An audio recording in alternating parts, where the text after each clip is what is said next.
No, I am quite considered with risk.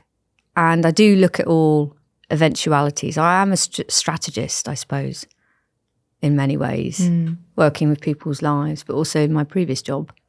And so I do think carefully about what the outcome could be. But I'm very, very focused on what the end result is of anything that I do. Because then you can always go for that. So I try to make sure that everything I do, I know all the eventualities, and then I'm kind of like, am I okay with that? Yes, because the best eventuality is possible. Therefore, I'm okay with it. I like that. I asked you what your biggest risk is that you've ever taken, and I mentioned it in the introduction.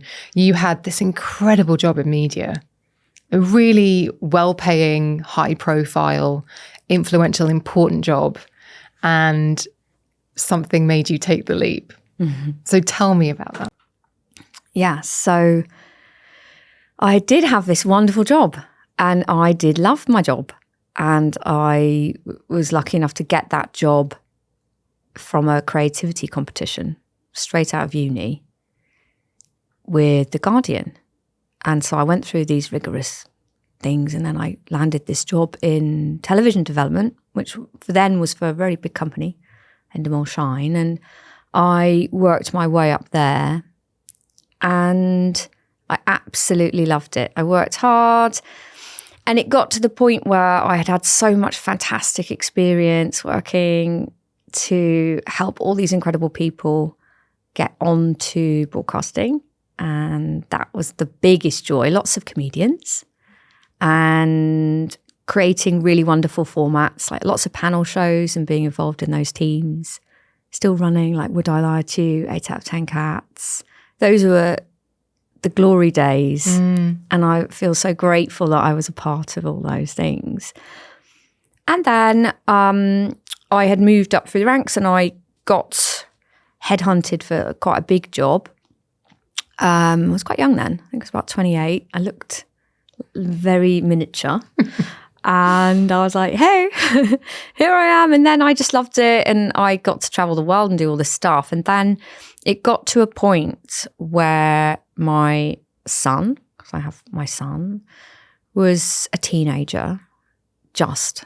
And we were moving, and it got to the point where I thought, okay, now you're being almost like primed for the next role, which was more kind of CEO, you know.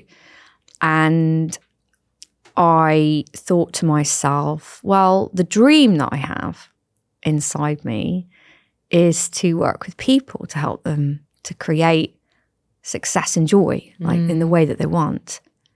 And that, in the end, was just too much of a big pull for me. I'd go home and I'd be spending all my time, and I did this for years, geeking out on, you know, books, neuroscience, anything I could get my hands on in this space. And I thought, I'm doing this all the time. I reckon I could do this as a new career.